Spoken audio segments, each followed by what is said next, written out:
Bienvenue dans Esprit Libre, je suis Catherine. Ici, on parle de parentalité décomplexée et d'entrepreneuriat, de ces deux aventures pleines de défis, de doutes et de grandes joies, où la confiance joue un rôle essentiel. J'ai eu envie de faire cet épisode parce que ces derniers temps, j'ai vu autour de moi beaucoup d'entrepreneurs qui doutent, des personnes incroyablement créatives, sensibles, pleines d'idées, mais qui ne se faisaient pas assez confiance. Et ça m'a profondément touchée parce que je me suis reconnue en eux. Moi aussi, j'ai traversé ces phases où l'on se demande si on est assez compétente, assez inspirante, assez légitime. Et souvent, ce n'est pas un manque de travail ou de talent, c'est juste un manque de confiance. Et cette confiance, ce moteur invisible qui nous pousse à avancer, même quand on ne voit pas beaucoup le résultat, même quand la peur murmure que ce n'est peut-être pas le bon moment.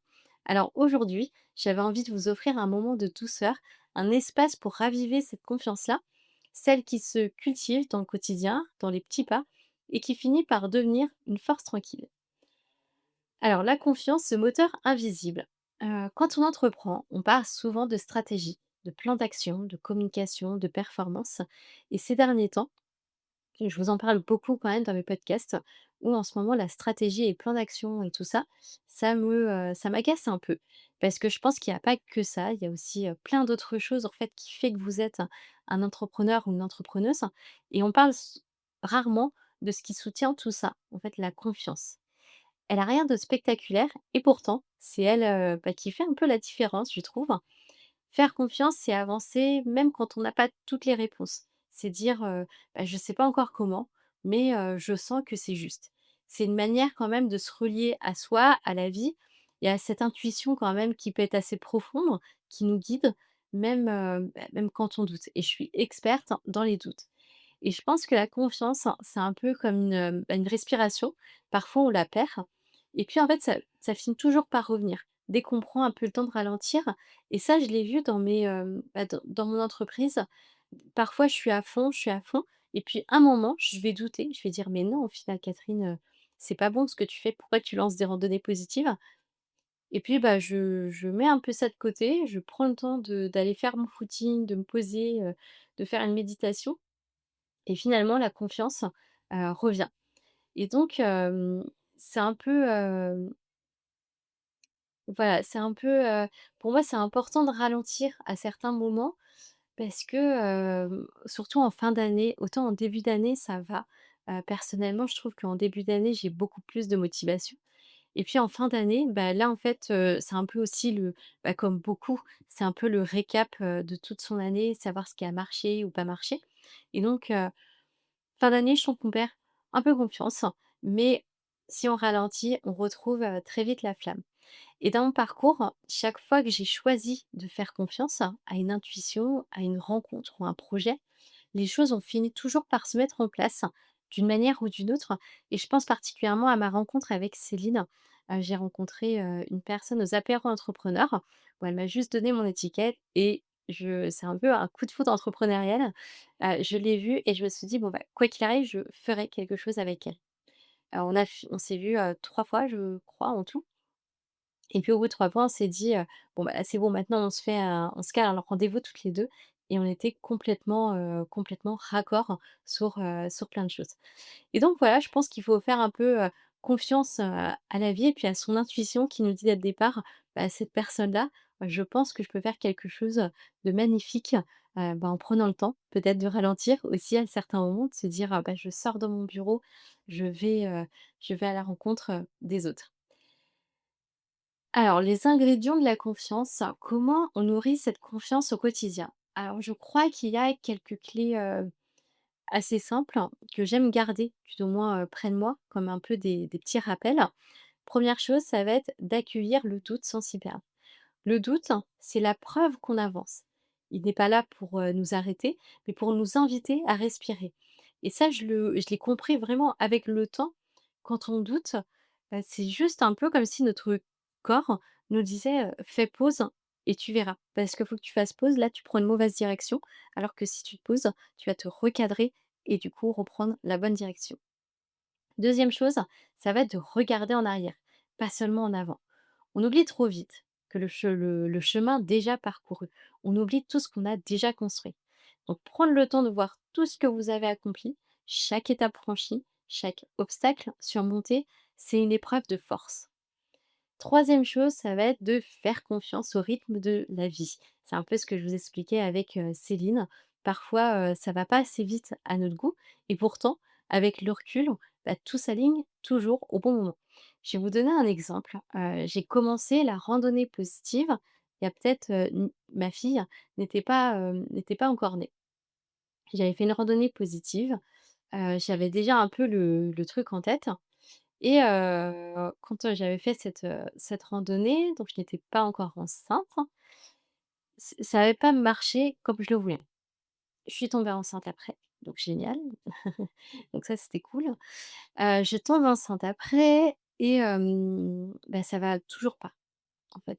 Et puis, avec le temps, je me suis dit: «C'est quand même», au fond de moi, je savais que cette randonnée positive, ça allait devenir quelque chose. J'avais l'intuition que je devais pas abandonner, mais c'était pas le bon moment, ça ne marchait pas. Et puis un jour, je me suis posée, je me suis dit: «Mais pourquoi ça ne marche pas?» Ma fille venait de naître et bah, je me suis résolue, je me suis dit: «Bah, voilà, en fait, j'essaie de faire éclore, de faire naître un projet» et là, à cet instant, j'ai mis au monde, mon petit bébé. Et je me suis dit: «Bah, en fait, on peut pas faire naître, en fait, un projet et mettre au monde un bébé».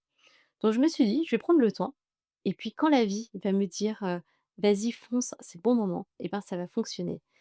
Et j'ai relancé, en fait, au bout de 3 ans, les 3 ans à Nina, même, 2 ans et demi, j'ai relancé, en fait, la randonnée positive et là, je me suis posée, j'ai fait, beaucoup plus de communication, j'ai fait des flyers, enfin voilà, j'ai mis beaucoup de choses en place et finalement, ça a bien fonctionné et donc c'est ça, en fait, faire attention au rythme de vie, de prendre, du recul et ben, finalement, parfois, il y a des projets qui se mettent pas en place maintenant, mais qui se mettent en place un peu plus tard parce que c'est le meilleur moment. Quatrième chose, ça va revenir à ce que j'ai dit dans mon précédent pardon, podcast, s'entourer d'énergie qui nous élève.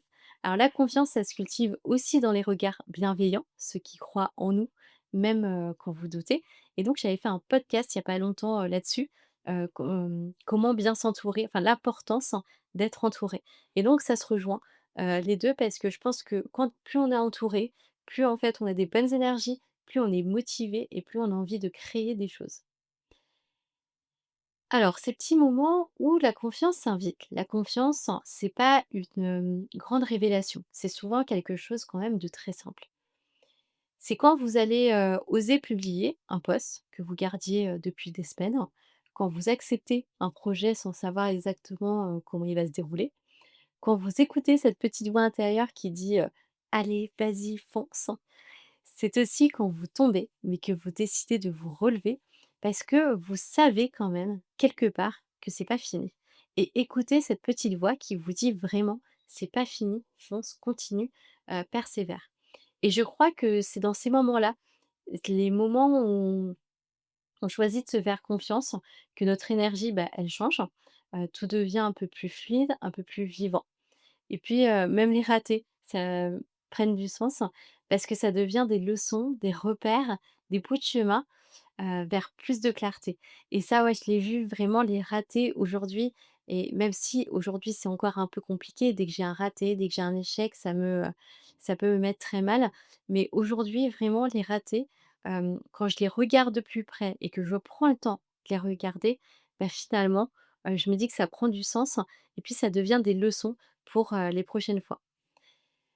On va essayer de cultiver un peu la confiance avec légèreté. Alors, la confiance n'a pas besoin d'être sérieuse. Elle peut être douce, joyeuse, un peu joueuse même. Moi, je vais vous inviter à rire de vos erreurs. Elles font partie du chemin. Parfois, on fait des erreurs, bah voilà, c'est drôle. Célébrez vos petits pas, ils sont la vraie réussite. Et remarquez les signes, les synchronicités, les coïncidences, ces petits clins d'œil que la vie parfois nous envoie quand on est sur le bon chemin. Et surtout, ne craignez pas les temps calmes. Les moments où tout semble figé ne sont jamais vides. Ils sont vraiment pleins de préparation, de maturation. euh, j'ai envie de dire, un peu comme la terre. Hein. Voilà, bah, la terre, elle fleurit. Bah, là, c'est un peu pareil. Voilà, c'est la maturation, comme la terre avant la floraison. Voilà. On va finir ce podcast que j'aime beaucoup. Vraiment, je vous fais ce podcast, avec douceur et je vous remercie d'ailleurs de vous écouter de m'écouter pardon. Heu, j'ai envie de conclure avec, alors la confiance, c'est, pas un fil qui est invisible, mais vraiment qui relie le cœur, la tête et puis l'action. C'est pas un don qui est réservé à certains comme, on peut le penser. C'est, vraiment une énergie qui, qu'on peut tous réveiller cette énergie de confiance et plus on la pratique, plus elle devient naturelle. Alors aujourd'hui, je vais vous inviter à prendre un instant, pour respirer, regardez tout ce que vous avez déjà accompli et dites-vous simplement: «Je peux faire confiance à la vie et je peux me faire confiance aussi». Parce qu'au fond, c'est ça, être un esprit libre, c'est avancer, créer, vivre, avec foi, douceur et audace. Merci d'avoir été avec moi dans cet épisode d'Esprit libre.